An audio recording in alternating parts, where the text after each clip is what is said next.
I had heard that this case was on, my side. 1964, Parden v. Terminal Railway of Alabama. I just took a couple notes. I don't know it enough to have an opinion about the damn thing. Parden v. Terminal Railway of Alabama. And actually, it's the R.B. Parden. So it's a man, right, an individual. R.B. Parden versus the Terminal Railway of the Alabama State Docks Department, 1964. Apparently, states can be sued for copyright protection claims, and you get that from the R.B. Parden v. Terminal Railway of the Alabama State Docks Department. Case Brennan, he writes the opinion for the court. White, Douglas, Harlan, and Stewart dissent. So there's 4 dissenters, right? You got one opinion for the court, 4 dissenting opinions.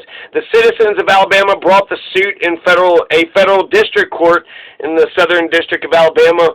They used a congressional act to get paid by Alabama since railroads were in the federal law domain, and I'm not for sure actually how it, the ending of it, but these are the elements of the case, right? Operation of the common carrier, railroad, and interstate commerce by a state constituted a waiver of its sovereign immunity and consent to a suit brought to federal court by employees of the railroad under the Federal Employer Liability Act. So that's the congressional law, the Federal Employer Liability Act, and it's common carrier railroad, so therefore they're using the Commerce Clause.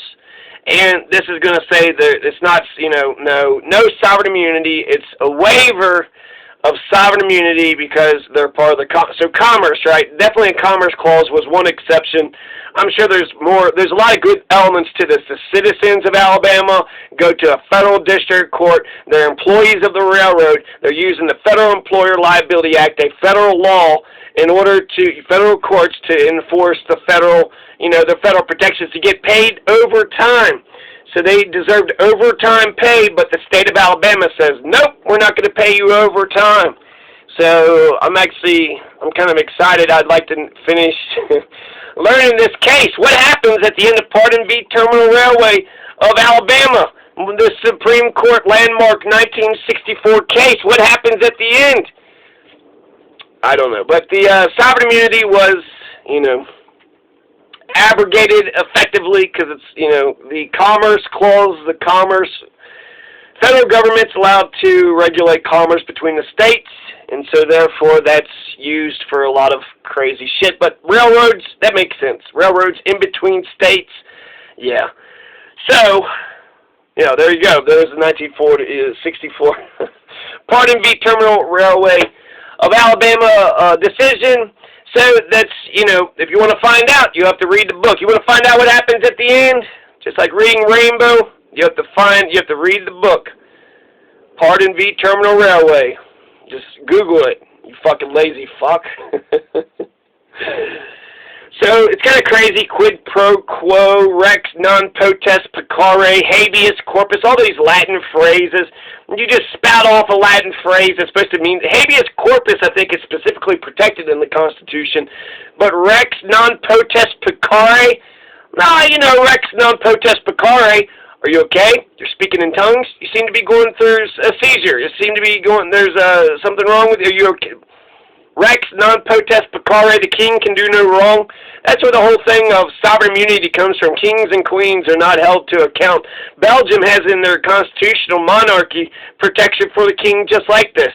It also goes to Nixon's unitary theory of government, which basically the king can do no wrong. If you're president and you do it in the interest of the American people, which, since you're the president protecting your own ass, that could be in the interest of, national security. That could be an argument, but ultimately I think you should try to, twist all your... If you're the president, essentially you could do, they could straight up shoot somebody in Fifth Avenue, like he said, just do obvious crimes and shit, but because of their virtue of their presidential Oval Office, they can't get in trouble for any of it. So that's fucked up. That's the rule of law says everybody should abide by the law.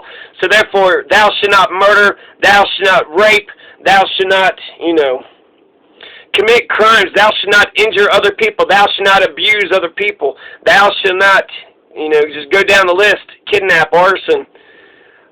So you cannot injure another person.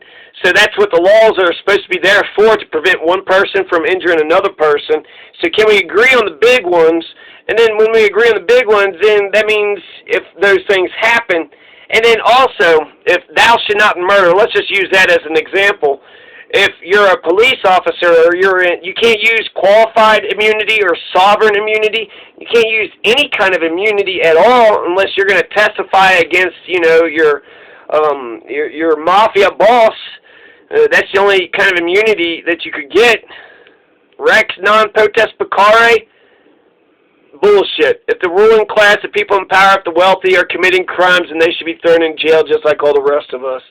And the rule of law says that nobody is above the law, so therefore sovereign immunity goes against democracy. It goes against the very nature. It goes against the very spirit of who we are as a people. College savings wasn't sued for trademark infringement, but for misrepresentative fraud. So I just mentioned this last thing. And the Elena Kagan, she pointed out to this 1999 College Savings Bank, Florida, some kind of case, long-ass title, but they weren't suing for trademark infringement. They were suing for misrepresentative fraud. And that's not protected by the 14th or Bill of Rights or anything. Misrepresentative fraud, I mean, that's something, but it's not trademark infringement. So that would be my biggest argument against Elena Kagan's 1999 case, that she said pre-wrote her, Allen v. Cooper decision. This college savings wasn't sued for trademark infringement, but for misrepresentative fraud. So that's not even, you're comparing apples and oranges here. So they said, they use sovereign immunity for misrepresentative fraud, but trademark infringement actually has a patent law. It has a Constitution. And where it says fraud, but there's contracts. The Constitution protects contracts, so you can't have misrepresentative fraud either. But basically, apples and oranges. We're talking about two different things here. And, that's everything I know about Parden v. Terminal Railway of Alabama. Go read the book.